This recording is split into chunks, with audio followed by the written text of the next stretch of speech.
Very recently, several key spirit science episodes were demonetized for strange reasons.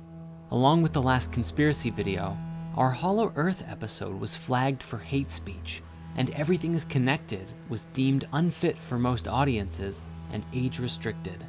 Please use the link below to join Spirit Conspiracies and access this content free just in case it disappears from the public eye.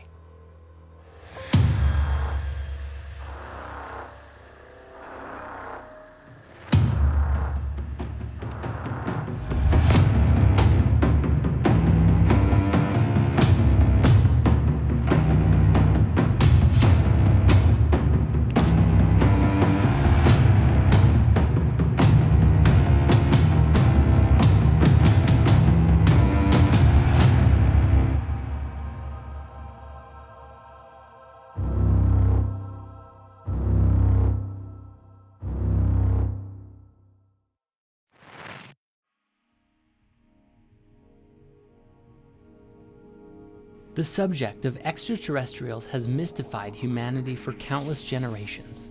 The question of, are we alone in the universe, has inspired us to push forward and advance as a species in the search for life in the great beyond.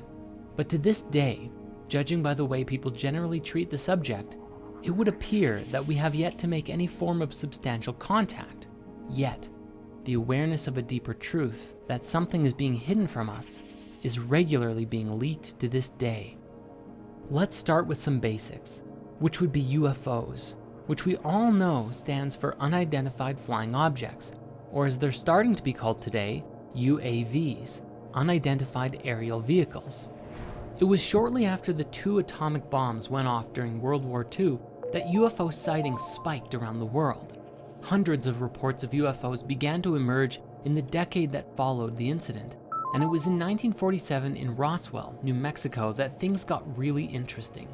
Reports of a UFO crash landing in the shape of a flying disc inspired tremendous interest in possible alien activity as the US military quickly quarantined and cleaned up the site, claiming it was simply a weather balloon. This was really the beginning, and today, thanks to modern technology, especially cell phones, we have access to thousands, if not tens of thousands, of seemingly unexplainable UFO sightings from around the world. My own personal favorite is the Dome of the Rock incident from 2011, where several independent people caught footage of a bright, glowing, and oscillating orb that descended over the Dome of the Rock in Jerusalem. After hovering over the sacred temple for several moments, it shot upwards with tremendous speed, disappearing into the sky. In more recent times, a video that was leaked several years ago was released by none other than the Pentagon, featuring 3 separate accounts of US military pilots attempting to track and follow incredibly fast-moving aerial ships, without any clue as to what they were. Along with curious phenomena like these, we also have a long list of ex-military officials who have either claimed to have seen or even had some level of interaction with these crafts, identifying that not only are they real, but they have no idea what they are. One particular interesting subject in this discussion is the work of Robert Dean, a retired command sergeant major who, after that job, became a ufologist and had been very public about his experiences with UFOs and ETs up until his passing away in 2018. At one point, he gave a presentation, the full thing of which you can find available on YouTube, accounting many of the things that he saw in the military and NASA. The most interesting of which being the story of what happened during the real moon landing. Now, many people today believe that the moon landing itself is a conspiracy, that it was faked because of certain things that stand out about the moon landing that don't make sense, such as why the crosshairs of a camera are appearing behind a particular object on the screen, or the strange objects in the reflection of the astronaut's visor. But what Robert Dean has described was that there was actually a real moon landing, but what happened was that upon arriving at the moon, what the astronauts found was that it was populated.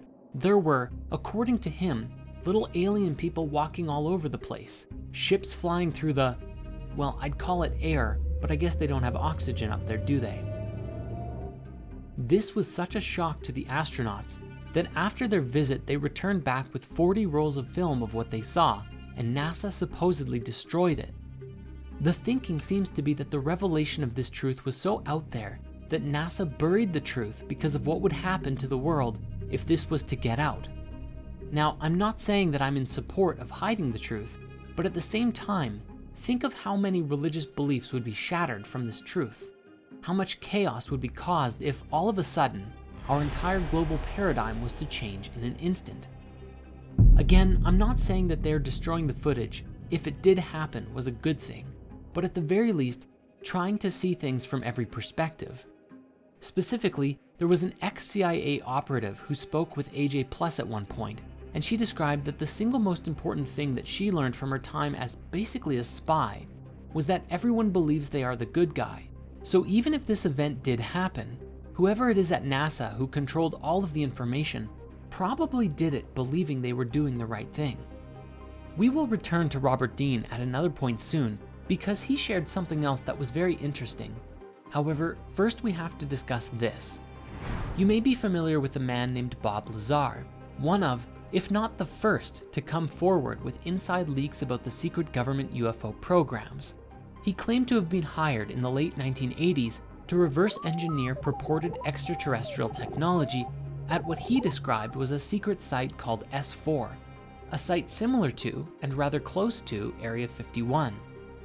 He described that he had access to a recovered UFO ship and for several years was attempting to discover the secrets of how it worked.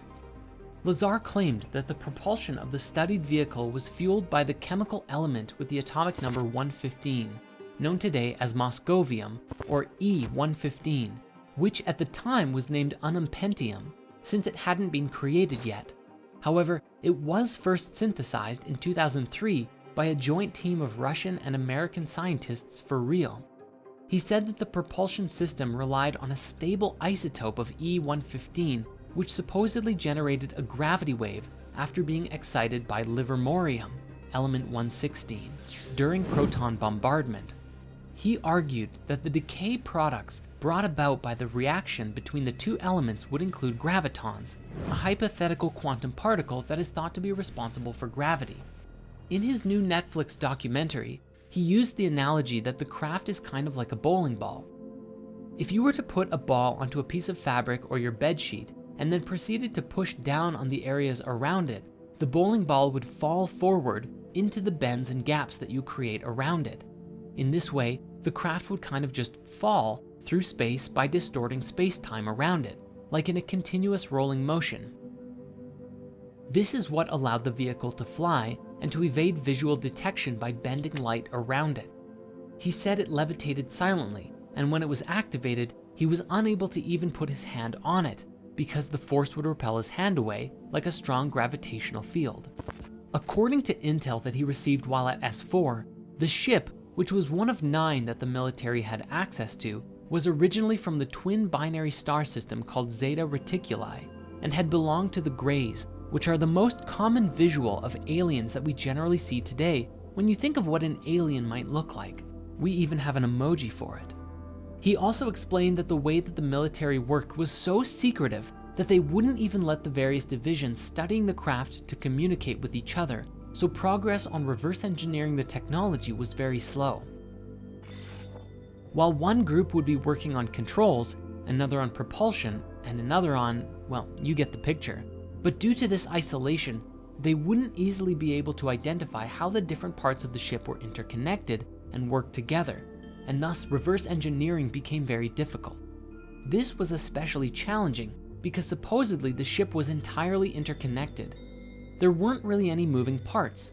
It seemed to be one singular solid object. The seat and floor and panels and walls were all one singular material, with no sharp edges anywhere, an entirely different kind of machine than anything we're used to today. Now, after Lazar came out publicly about this, his life fell apart. Many people quickly looked into his life and found that he seemingly never had any of the education degrees that he claimed to have had. Yet, upon deeper investigation, documents stored away in his old university proved that he was telling the truth. Bob explained that after he came out publicly, he received a phone call from his ex-employers who said, "Do you have any idea what we're going to do to you now that you've done this?" And for many years, Bob suffered as much of his past was erased. and he was made to look like a fool in front of the masses.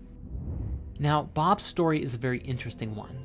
My highest recommendation is checking out the documentary he created with Jeremy Corbell called Bob Lazar, Area 51 and Flying Saucers, as well as the Joe Rogan podcast that they appeared on, where Bob goes deep into the story of what happened and what he learned.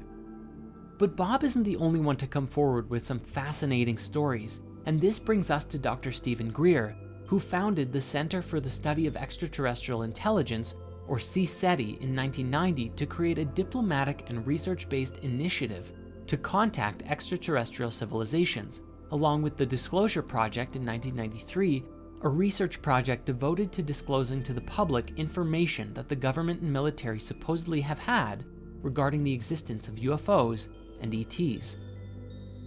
The organization claims to have over 3,000 confirmed reports of UFO sightings by pilots and over 4,000 proofs of what they describe as landing traces, evidence of UFOs landing on the Earth and leaving behind a sort of electromagnetic signature. If we pair this with what Bob Lazar said, it's entirely possible these ships could be bending light, entirely invisible to us, though perhaps not high-level military scanners. Dr. Greer also appeared on the Joe Rogan podcast many years ago and explained some very interesting things. What he received from a collection of over 30 documents from the NRO, NSA, CIA, FBI, and presidential briefings was that the way that these ships work and the way these ETs understand the universe is leagues beyond our own. What he described was that while today we believe that light is the fastest thing in the universe, this is only a barrier, and on the other side of the speed of light are laws that are governed by some sort of super consciousness, and that it is from this higher awareness that interdimensional travel becomes possible, and you can move throughout the universe nearly instantaneously without worrying about the speed of light, which is simply too slow to travel at if you're going from solar system to solar system, or especially across the galaxy, or even between galaxies. This is incredibly important to us because it's relative to the idea that consciousness and conscious thought actively steers the field of reality that creates the experiences that we have. This is a subject we will return to shortly. However, this conversation has one massive implication. You see, one thing that Dr. Greer explained was that the significance of alien life to us isn't really all about ETs at all, but about technology. The very instant that it became available would completely transform life on Earth forever. Imagine suddenly being able to travel to distant planets or explore the universe, and forget about having power to fuel the entire world's energy requirements forever. You'd have enough power to blow up a planet if you wanted to. This has tremendous implications to it, and may even be part of the reasoning for keeping the technology hidden for now. The question arises, is this technology hidden so that only the secret rulers of the world can have it? Or is it because humanity is not yet ready to inherit such a gift? One final piece in the ET and UFO conspiracy is the concept of the hoaxed alien attack. This comes from the late Dr. Werner von Braun, the top Nazi scientist of Hitler's army, who, after World War II, came to the United States to work for the US government. Funny how that happens. And on his deathbed, he theorized that after a war with the Middle East, one day there would be a hoaxed alien attack, which was a part of the secret plan to weaponize space and control the world. He actually urged Dr. Rosen, his secretary, to thwart this plan above all else, because if it were to come to pass, and space was weaponized, whoever controlled these powers would have complete and supreme control over everyone, and the world would fall under the complete control of the oppressors. Now, the subject of ETs does not end there, however, because there is also the Reptilian Conspiracy, most famously brought to the public attention by the British conspiracy theorist David Icke. It's become one of the most infamous and popular conspiracy theories ever, sparking numerous parodies and commentaries in the media and TV shows. To put it simply, Icke believes that an interdimensional race of reptilian entities known as Archons have hijacked the Earth and are stopping humanity from realizing our true potential. He has argued that these Archons are the same beings mentioned in many Gnostic texts that have identified themselves as demons and rulers of the 7 planets in various traditions, mostly having the ultimate goal of preventing souls from leaving the material realm. He claims that because of this, they have gone by many names throughout history, including the Anunnaki from Sumerian myth and the Watchers and Nephilim from the Book of Enoch. He argues that human sacrifice to the gods in the ancient world was actually for the reptilians' benefit, especially the sacrifice of children, because he tells us that at the moment of death by sacrifice, a form of adrenaline surges through the body, accumulating at the base of the brain, and is apparently more potent in children, something that is today reminiscent of adrenochrome. Bringing it more into the modern day, he claims that a genetically modified human Archon hybrid race of shape-shifting reptilians, known as the Babylonian Brotherhood, or the Illuminati or Freemasons to us today, manipulate global events to keep humans in constant fear, so that the Archons can feed off of the negative energy that this creates. Now, he has also claimed that the members of this secret elite are descended from reptilians coming from the Draco constellation. He stated that the reptilians come not only from another planet, but also another dimension, the lower level of the fourth dimension, which he calls the astral plane, the one nearest to the physical world. As of 2003, when his books originally brought this theory out, he said that the reptilian bloodlines include all American presidents, 3 British and 2 Canadian prime ministers, several Sumerian kings and Egyptian pharaohs, and a whole bunch of celebrities. Remember when that article went viral about how Justin Bieber supposedly turned into a giant reptile in front of everyone? Some of the most prominent bloodlines are said to include the Rockefellers, Rothschilds, various wealthy European families, and established families of the eastern United States, and the British royal family.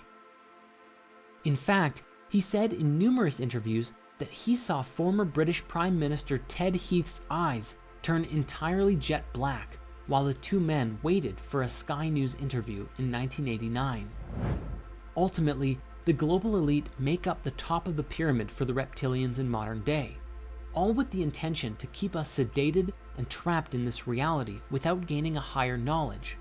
At the top of the global elite are what Ike has referred to as the prison wardens, who oversee us in what is, to them, just a prison world. Along with the New World Order, their main goal is apparently to create a microchipped population, a one-world government, and a global Orwellian fascist state, a brave new world, which he claims will be a post-truth era where freedom of speech is denied. And how are they planning to do this, you might ask? Well, if Ike is to be believed, then the Brotherhood either created or controls everything.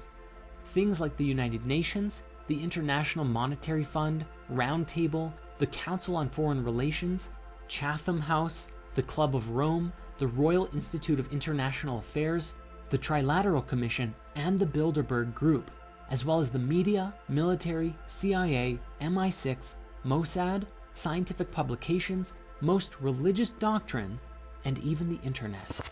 In other words, they control every aspect of our society and can make us believe what they want, when they want. Before we move on, I think it's important that we now revisit Bob Dean and a particularly interesting story that he shared during the European Exopolitics Summit in 2009. He described that he was attending his son's retirement ceremony from the US Navy in Washington, D.C., and at this event, there were a great deal of active and retired generals, admirals, captains, and more. One particular retired Navy scientist approached him and said, "Hey, I know you. You're that retired command sergeant major who has opened up about the UFOs. I have a story for you, that my last government job was as a plasma fusion physicist at a top secret place outside of Las Vegas, and I was working there for 5 years with 2 guys who were not from here. They were from somewhere else, delightful people supporting us in figuring out plasma fusion, which equates to infinite energy forever." The man said, "After a few years of working with these guys, I approached one of them and asked, 'Okay, what do you really think of us, humans, as a species?' And the alien said, 'Well, since you've asked, we think you are a primitive, savage, and dangerous race.' The other alien who was listening in then leaned in and said, 'And you also smell bad.' And he explained that it's not really about our bodies, although yes, we have polluted our bodies and the earth to a wild extent, but that we also have a psychic odor about us. Our thoughts and feelings are so negative that other higher species find it terribly offensive. While this story is actually kind of funny, it's also something that we should take very seriously. According to the reports and expressions from many whistleblowers, the other species who are interacting with us are actually mostly benevolent, and if we can really listen to what they have to say and do some meaningful self-reflection, it may just help us to clear out our own negativity, release ourselves from any reptilian or other controlling influences, and put us into a position to meet some really cool otherworldly species.